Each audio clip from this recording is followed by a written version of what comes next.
People of Reddit that work in an insane asylum, what is the craziest story you have?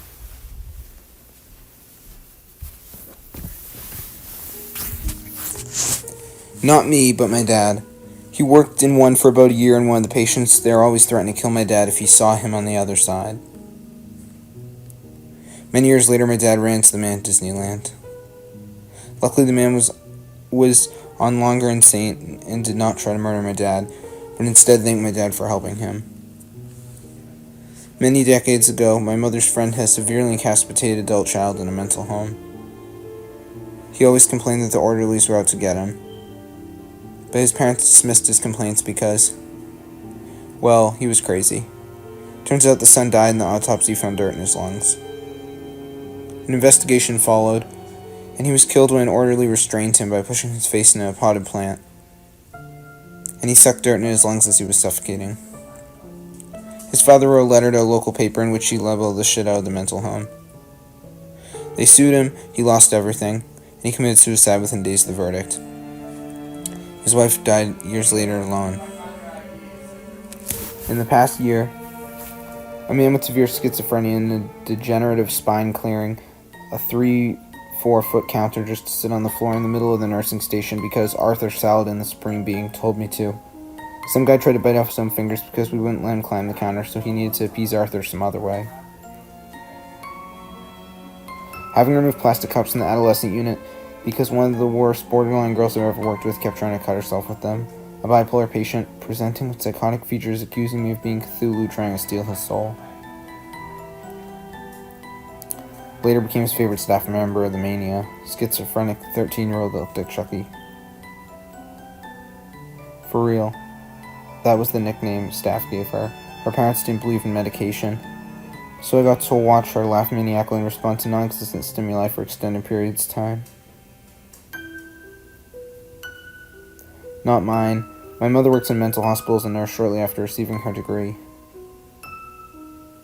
One of the patients to which she attended was a large black man. She asked him one day how he was doing, and he responded, "Someone's voice is telling me to kill white women." To which he responded, "Are they talking to you now?" I did medical clearances for a psych ward at Country ER in Sonoma County, CA. I worked there for a year and a half. One time we had a guy who went on a meth bender for days on end and did nothing but play World of Warcraft during this day-long bender. He was also schizophrenic or something. I can't remember what the nurse said. Anyway, he was living in the video game, screaming about Azeroth. Thought the nurses were bad guys. We had to restrain him. Another good one was a woman who came into the ER to say she was suicidal. She saw the line and went back out to her car and committed suicide by taking a bunch of pills. A few days later, her sister turned up looking for her. Found her dead in the back of her car. No one had noticed. Story from a friend, a doctor, not an insane asylum worker. Gender and some details may or may not have been changed for patient confidentiality. A woman was admitted to the hospital at 2 a.m. after calling police and telling them she'd overdosed on some medications.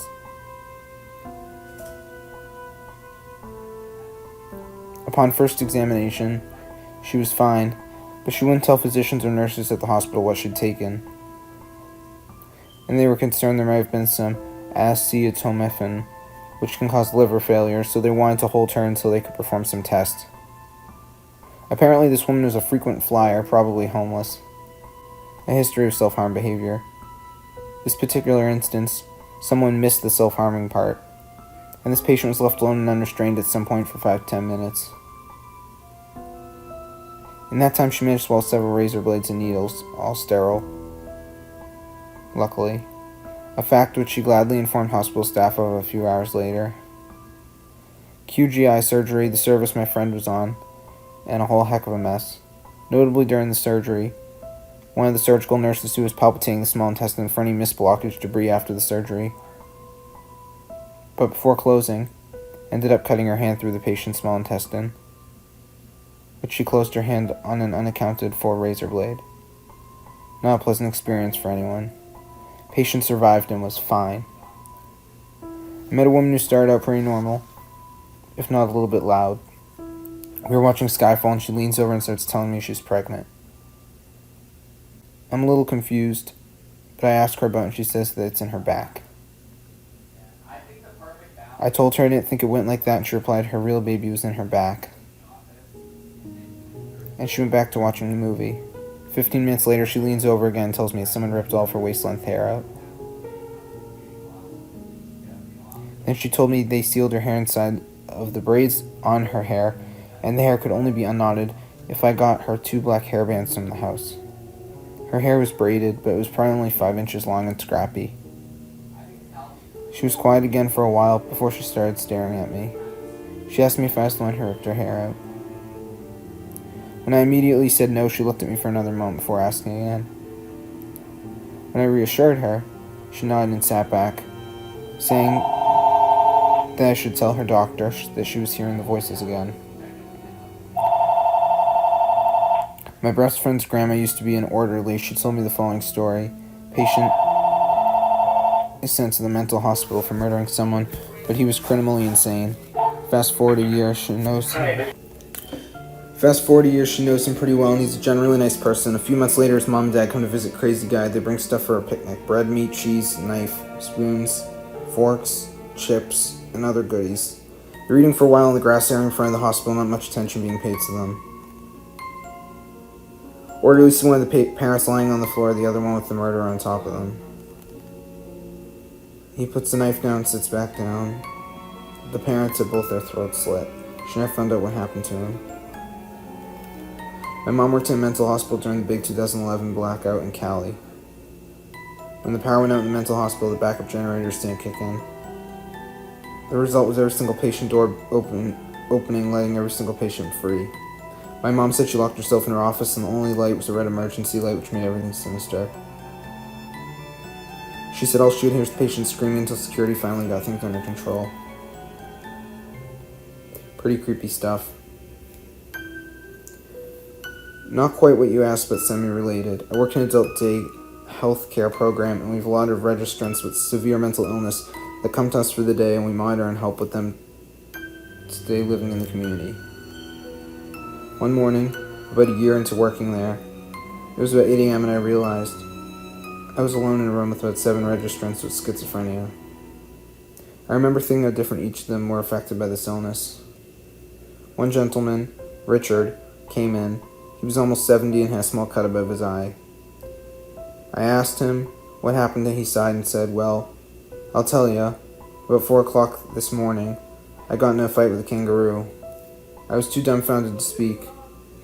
But that instant, another individual with delusional disorder and weighs about 450 lbs wheels up to Richard and says, "Richard, that's ridiculous. Stop telling stories. You did not get in a fight with a kangaroo." I thought to myself, wow, that was bold, but good job trying to keep me from telling tall tales. No sooner did I finish thinking that, she finishes her sentence. "You did not get in a fight with a kangaroo. Because I've been in a fight with a kangaroo and you get beat up worse than a cut in your eye." "What color was the kangaroo that hit you?" he said. "I don't know. I didn't get a good look at him." I was doing some work for the regional health authority, rolling out new printers and PCs to every hospital, including the big mental hospital just outside the city. It was mostly low security wards, but there was one building where they housed the criminally insane, basically a prison. Security was tight, and we had to be escorted at all times, even though they made sure we were never anywhere near a patient in there. All the buildings out there were simply numbered, and this one was ominously referred to as Building 3. Anyhow, one day I'm having lunch in the cafeteria with the other guys on my team. It was a public cafeteria, mostly employees, but if a patient had their walking papers, they could go there as well. I'm eating lunch one day and I hear someone calling my name across the cafeteria. And there is that crazy girl I went to school with. I'm not talking quirky kid crazy, I'm talking serious issues crazy. The kind of crazy it's horrible to make fun of. But kids don't know any better, and I can't exactly say I was as nice to her as I should have been. Yeah, running across the cafeteria to me dragging along some guy who's clearly heavily medicated. Please be working here. Hey God, please be working here, I think to myself. Hey Wanda, not real name. At which point I was bombarded with information. It was a gushing torrent of words and unrelated facts about Wanda's life since I last saw her in high school. The bullet points were: 1. She's better than she was in high school. Yay. 2. She's engaged to the heavily medicated gentleman on her arm. Guess where they met. 3. She's at the hospital today for some required sessions. Uh-oh. 4. She spent some time in building 3. Where are the exits? And why are there no guards in here? Why am I sweating so much? 5. In a completely flat, matter-of-fact tone, I killed 3 people. Oh, that's unfortunate. I am terrified, and I'm not hiding it well. It's the middle of winter, I'm dripping sweat. I'm clearly looking for the exits. I'm recalling every horrible thing that I ever did to this woman during my childhood. I am supremely aware of the fact that we're in the cafeteria of a mental institution and surrounded by pointy objects. She continues through her stream of info for another minute or two while I stare at her in terror, when she abruptly says, "Okay, it was great catching up, I've got to go bye," and leaves with her fiancé in tow. I turn to my coworkers and very quietly say, "We have to go." Now, 2 of them, who clearly were not paying attention in the conversation that just happened, go, "Ooh, got a date with your new girlfriend?" To which I replied, "Did you not hear the part where she killed 3 people?" They paused for a second before launching into a round of "oh yeah, right," and off. At this point, my third, quiet, attentive, and equally terrified coworker pipes up and says, "Yes, she just said she killed 3 people and was locked up in building 3. We got that out of there like no one had ever gotten that out of there anywhere before."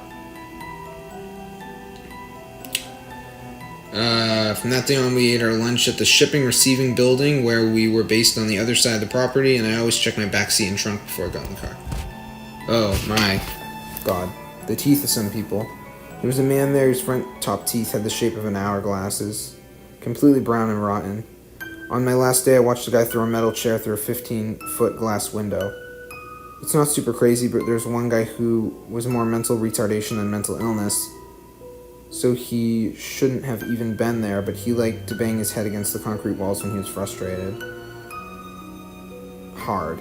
Picture Andrew W.K. album cover.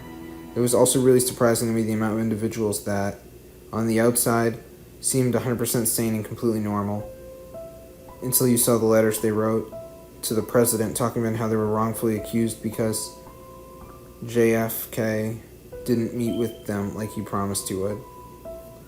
Big Spring State Hospital, 2006. A friend of mine worked as a warden in a criminal psychiatric facility. He was monitoring a guy in a padded cell who was a compulsive self-harmer and a violent prick. Any object he could get his hands on, he'd use on himself. Pulled his hair and fingernails out, picked at old wounds and anything else to inflict pain on himself. They served him lunch, which included a treat in the form of a small pack of chips. He ate his food, then before he could be stopped, he balled up the empty chip packet and ate it. It was lodged in his throat, but wasn't obstructing his breathing. They tried to get it out without much success, so they made him wait in the cell while they organized for an MD to come with some instruments. He lay down in the bed with his back to the viewing window. My mate was keeping a close eye on him in case he started choking and would get him to confirm he was okay verbally every minute or so. After about 15 minutes, the doc arrives and they tell the prisoner to stand up so they can cuff him. The psycho stands up and faces them, covered in blood, holding the chip packet. He just pulled out through a hole he'd scratched in his throat using a small piece of plastic he got from who knows where. My brother worked for years in a major mental health service facility, and though I hoped he would have stories about bizarre encounters with disturbed people, most of his stories were sad. One stuck in my head, though. A middle-aged, formerly successful academic suffered from acute dissociative personality disorder and some kind of neuroanatomical issue. He would have visual hallucinations in his periphery, which he knew to be hallucinations but caused his great terror nonetheless. That's what scared me about it. He would frequently see a person or entity in the corners of a room, with their head at the ceiling and their feet dangling. My brother said you would talk to him and he'd do his best to act casual and have normal conversation, but he would seem scared and keep glancing at the corners. My brother would ask, "Are you experiencing a hallucination now?" He'd say, "I am." The man's intelligence and self-awareness were so off-putting given his condition that my brother said he'd get chills and sometimes couldn't help check the corners for mysterious entities himself.